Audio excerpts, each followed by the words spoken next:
Wait.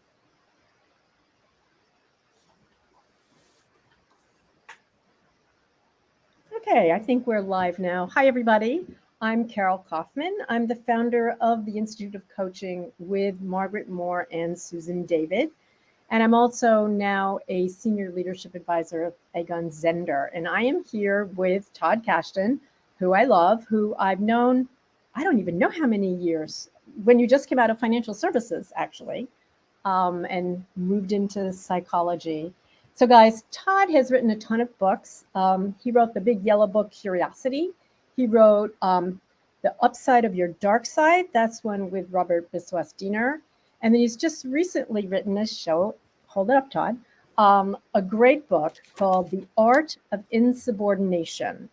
And it's really brilliant and wonderful, based on 6 years of intense, you put it down there, but 6 years of really deep dive into science.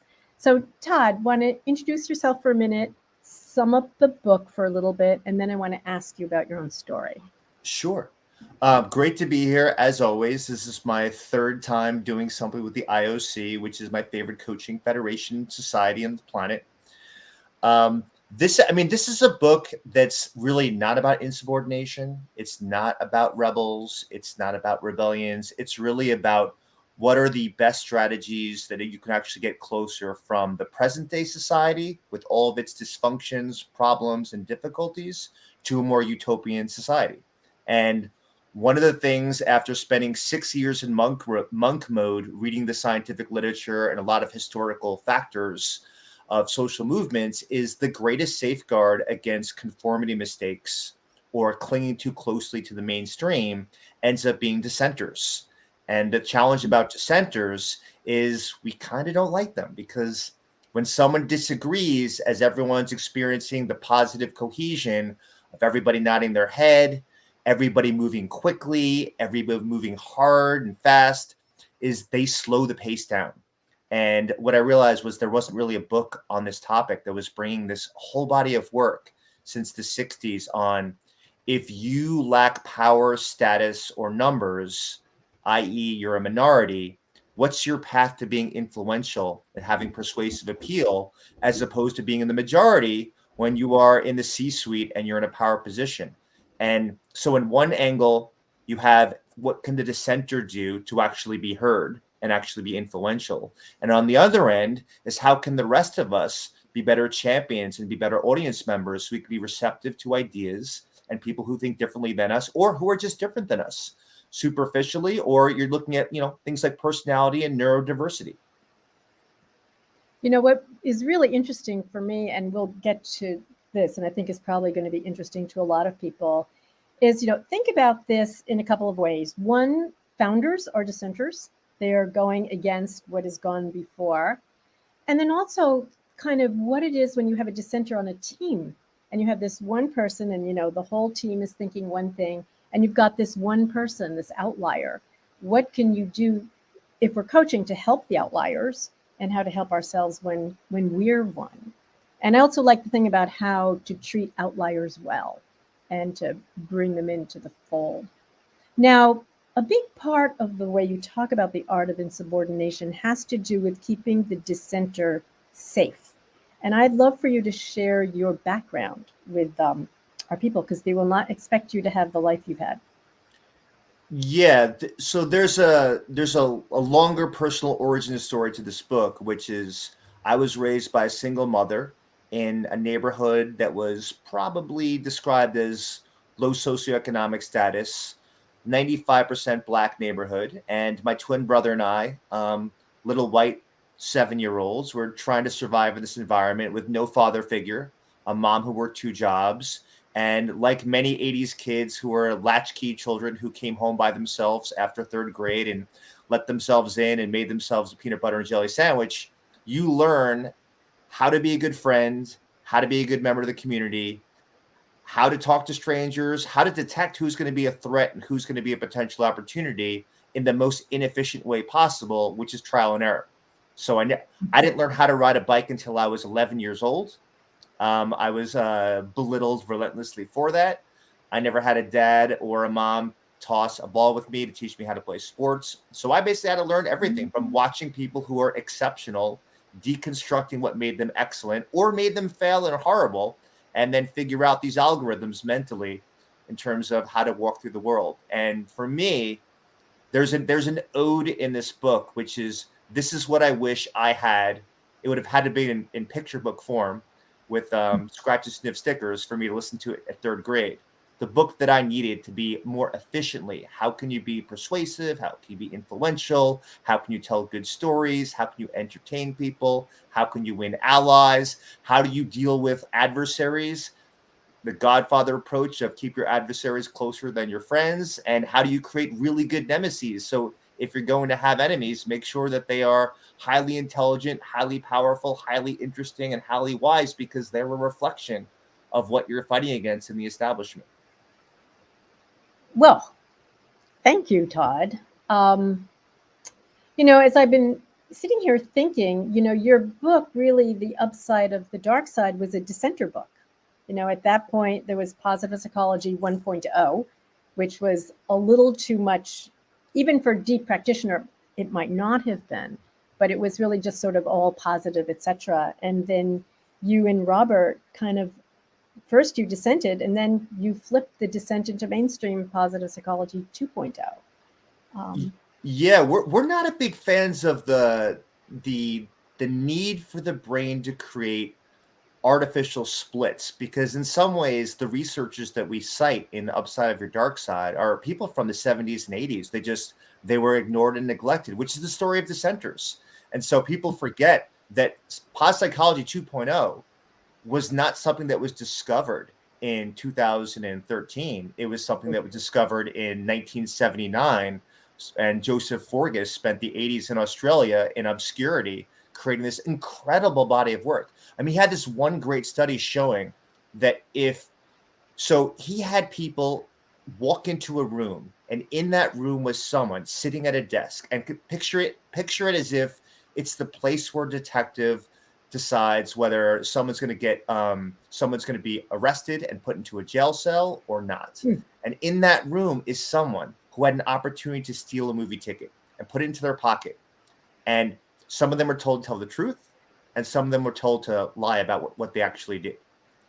Now, he had people go into that room in different emotional states. He had to put them into a happy state, had to put people into a calm state, and had them put into a state where they were slightly anxious or slightly sad.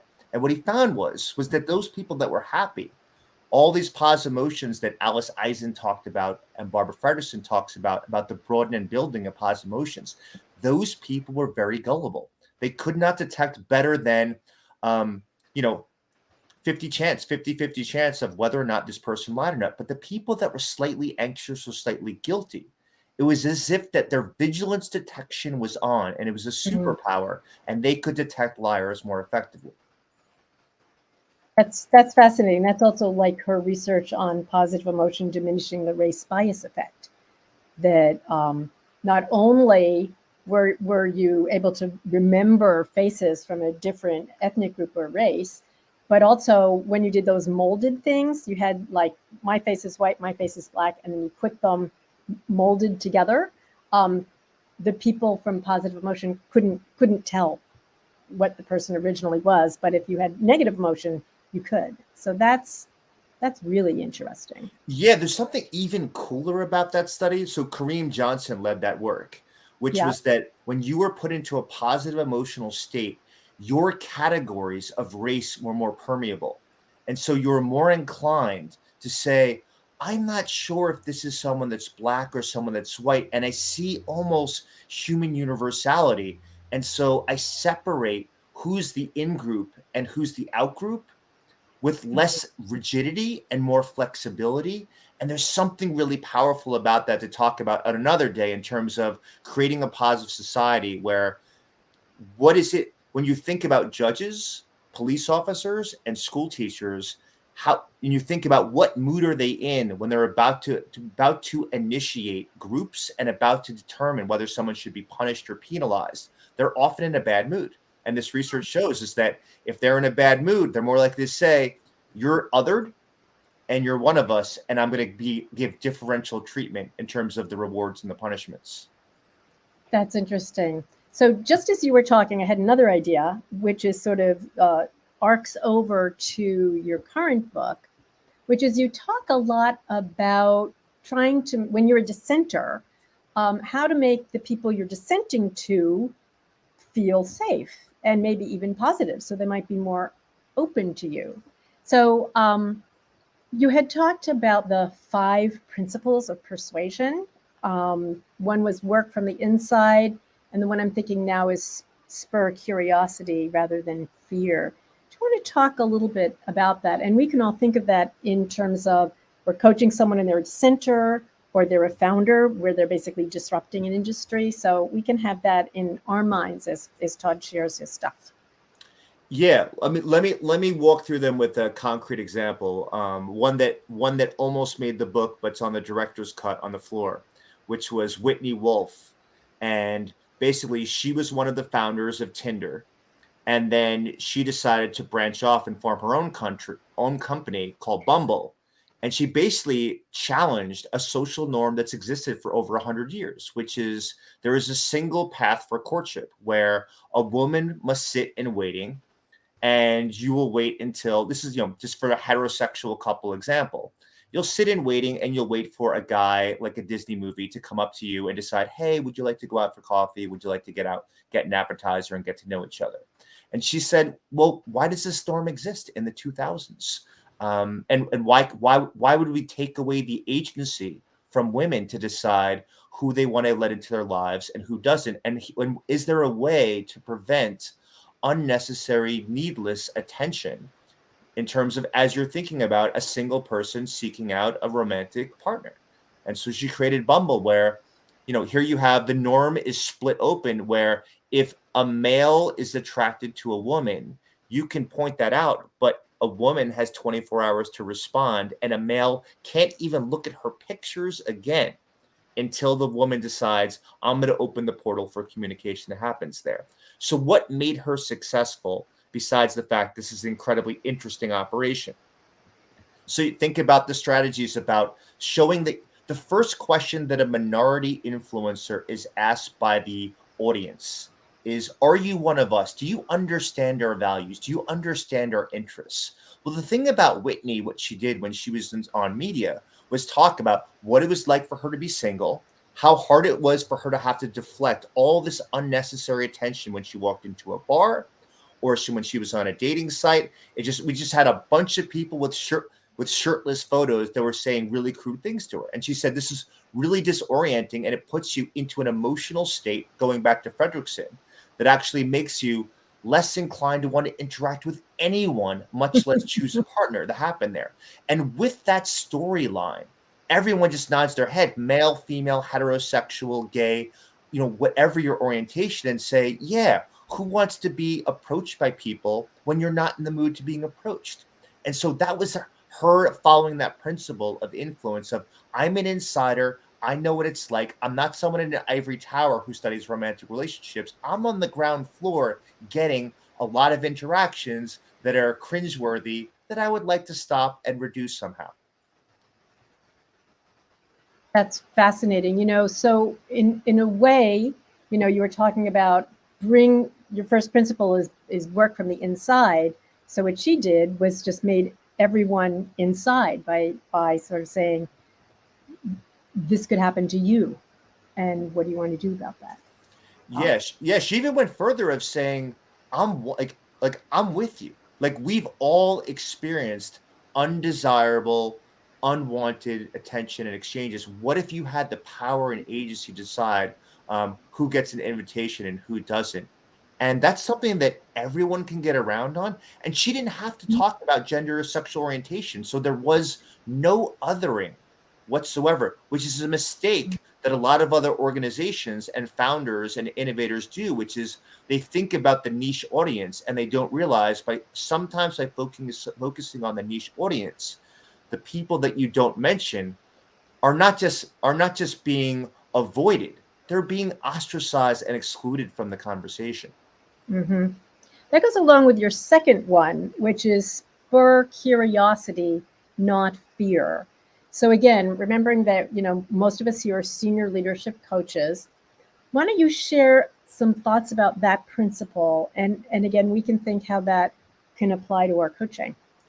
Yeah, so this is the second test that an audience is asking for an answer for as they are sitting about to listen to a minority influencer, which is your message going to be a threat to the viability of the group? Is our group going to be extinguished or destroyed in some way by your message, by your idea, or by your innovation?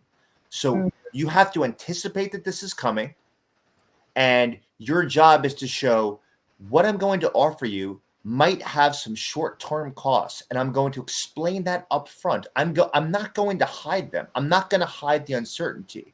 I'm going to say, listen, if you're going to cut the cable in your house, and you've probably had the same operation since the 1980s in terms of having a television company, a cable company, and this is the way you do it, and you pay exorbitant fees because to find any other way is complicated. And if you don't have technological skills, you're going to be going on websites, and the information in terms of engineering is going to be over your head. And so someone has to walk you through and say, cutting the cord is simple. It's going to be annoying because you're going to have to figure out how to find your shows on your own. I'm going to walk you through it. The short-term costs of making the switch are going to pay off because here's the difference that you're going to be paying per month. Here's how easy it's going to be once you learn it. Here's how easy it is to add other channels and other avenues of getting entertainment on your television set. Knowing this, I'm going to walk you through the small number of steps. I'm going to create a paint by numbers approach. Step 1 through 10, you're going to be able to cut the cord, save 50% per month, and you're going to be able to do this. So I'm stroking curiosity by starting from, here's what it's going to look like as an aspirational future. Here's the short-term pain you're going to experience. And even a better approach to add on to that is to say, if you don't cut the cord, this is what you're going to spend per year, and this is what you're going to be spend unnecessarily over the course of 5 years. You're triggering curiosity as opposed to threat. And the experience of short-term transitory anxiety as you're making a switch from the old conventional way to the new better way. And that's not actually a threat. That just means there's some friction, right? This is Susan David's word, is that discomfort is the price of admission to growing as a person. And so think about the difference between discomfort and threat, and think about how can you tell it in a narrative form, your message, that's going to bring people in and get people intrigued that they want to hear the full throttle of your message. Okay, so we're getting some questions I think are really great questions. So we've gotten one from, particularly from Laura Stone and from Jeremiah Shaw, which is, let's think about what are kind of the key kind of messages or gems that we could apply this to team coaching in particular. I think it's got a lot of applications. We'd love to hear from you on that. Yeah, so a great question. There's a number of ways to go. Absolutely, number one that comes to mind is you have to collect information independently. You have to avoid interdependencies. Now, what that means is most teams love the pleasure of everyone shooting around ideas. The term is called burstiness, where Carol shares an idea about a new way of working with Lego in terms of how do we bring more girls in, because there's happens to be more boys are involved with Lego sets than girls. And then you build off of Carol's idea and someone else starts talking. Here's the problem, is that once Carol sets off a really interesting idea, or if Carol has a lot of power and status and people want to curry favor by saying, ooh, if I agree with Carol, I'm going to win her support for a different project. So I'm going to say yes, irrespective of whether I do or don't. That happens there. You want to avoid all of this because you're focusing not on relationships. You're focusing on how do we make the best decision possible with the information and knowledge and expertise in this room. For that to happen, everyone has to be providing ideas independently, separately. Bring the information together then. My suggestion based on the science, still keep it anonymous, because you still have some people in a group, in any team, are deemed as more socially attractive than others. We can create a social hierarchy of who do people want to be around, who are popular, who are the people that people trust, who are the people that people view as credible. And some of those really smart, wise interns and newcomers to an organization or team, they're often at the lower rungs, not because they're not trustworthy or credible, because they haven't had enough evidence where they have enough time to showcase the evidence that they are trustworthy and credible. And when that information gets together, then you can allow people to kind of provide feedback on that, on the information for that team. So I'm thinking two things. The first one is you're reminding me of a client of mine who's a CEO of actually a Fortune 20 company. And one of the things he does is he models dissent within himself. So he will say an idea and then he will criticize his own idea and then sort of invite other people in, which seems definitely it goes along with the first one about kind of be an insider, but sort of modeling that dissent. The other thing, though, is what you're saying is really interesting, but for us who are like just working with real teams and there's no way we can do the anonymous thing, what advice would you have? Like you're sitting there, you're with the team, and let's say they're in a transition or something. How would you be able, as a coach, to sort of support the dissenter and the others, or even to encourage dissent? My guy was trying to encourage dissent by dissenting his own idea, but wondering what thoughts you have about that. Yeah, can I mention something about the leader and the example that you gave? Sure. So one thing is there's a really strong, important element of the leader speaks last.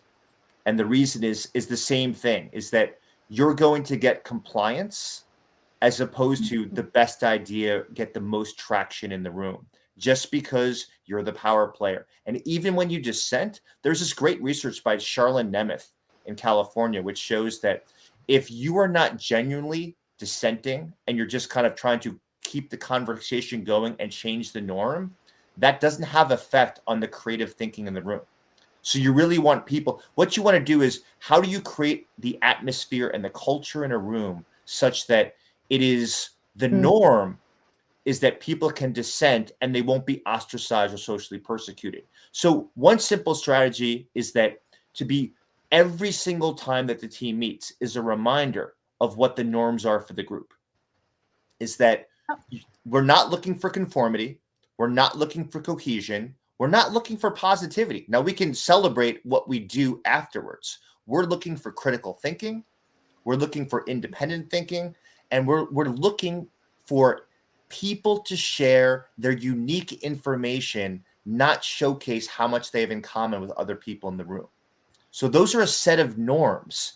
And so first you can set that out, set that tone. But then there's a question about, well, what do you truly incentivize? You can say the norms, but everybody knows how you get promotions, how you get salary increases, how you get attention.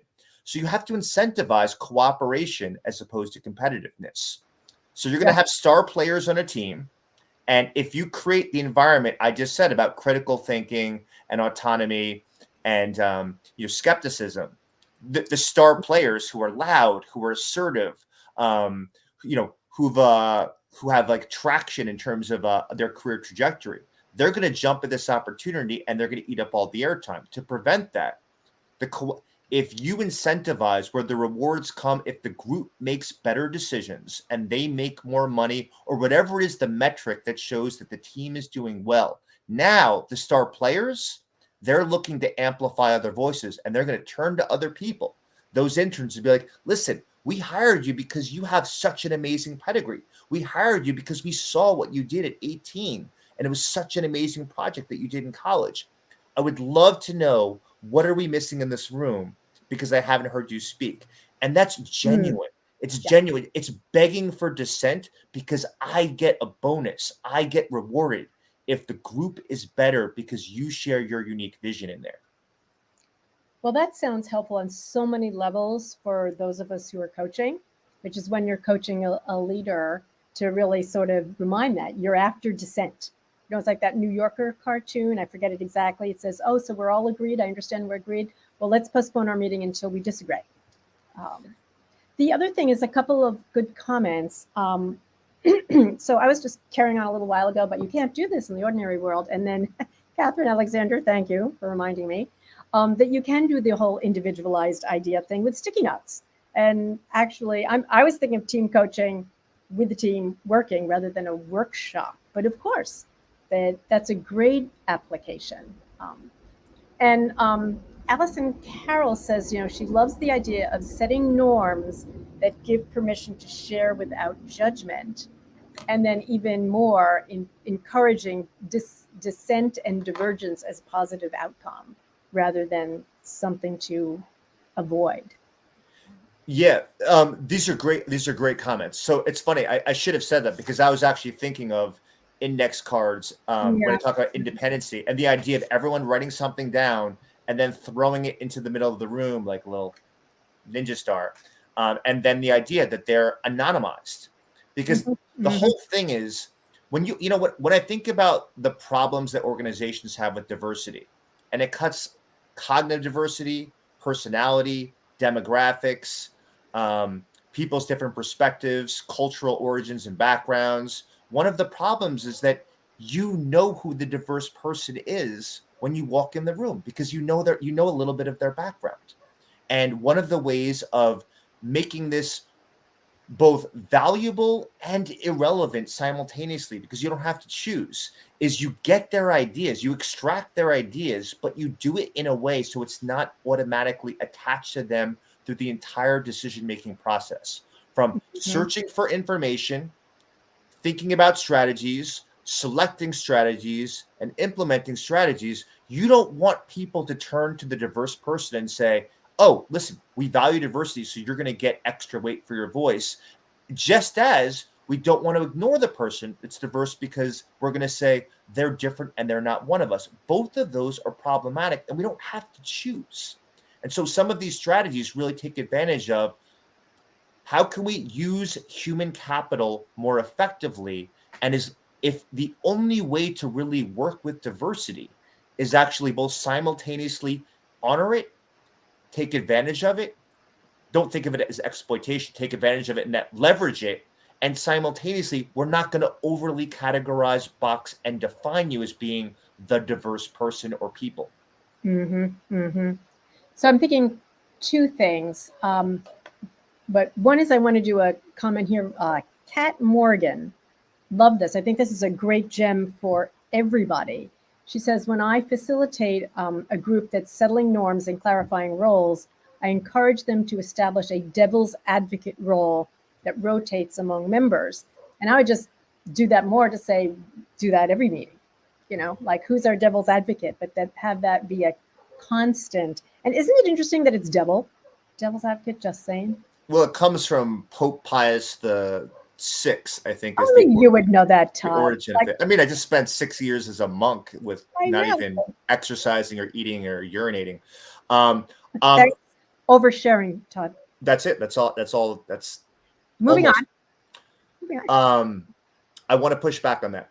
Okay. There is no evidence that the devil's advocate approach is effective, and actually, it leads dissension to be felt as if you allowed divergent views to appear, you allowed the group to be stimulated by creativity, and then you decide you comfortably shut it down immediately after because you know it's not genuine. So there's a good body of work here by Charlene Nemeth of showing. She compares if you have a dissenter in the group that genuinely disagrees with the majority opinion and popular sentiments, and you have someone that's given the role of being the devil's advocate, and then you have no dissenters, you find that having the devil's advocate is only as good as having no dissent at all in the room that happens there. Because that depends. It's interesting. I was automatically assuming it was a genuine devil's advocate. Like really dredge up your own internal dissent. That I think is very different from what you're saying, which I would agree is inauthenticity no matter what. So you're basically saying, and one of your points is to be authentic when you are a dissenter. So yeah, and by the way, I'm saying this for the hopes of creating best practices, not to Yeah. put anyone down. I think actually the language is effective of separate the terms of saying you're playing the role of devil's advocate. So you can point out to someone is that you don't really believe that, you're just kind of playing almost a little bit of gamemanship here versus that's genuine dissent and we need that. And let's work with that. I need to know more about it. Yoo-hoo. We are just about out of time. Can we have a last sentence? If you wanted one sentence for people to come away with, what is it?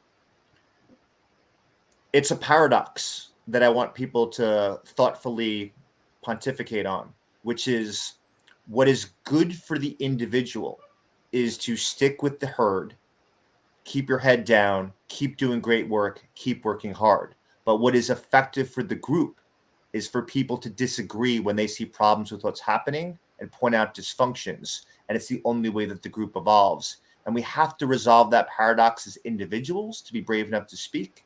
And we have to resolve that paradox in groups and organizations in terms of recognizing that our group staves off evolution as long as we only allow people to agree and continue with the trends that we're going with.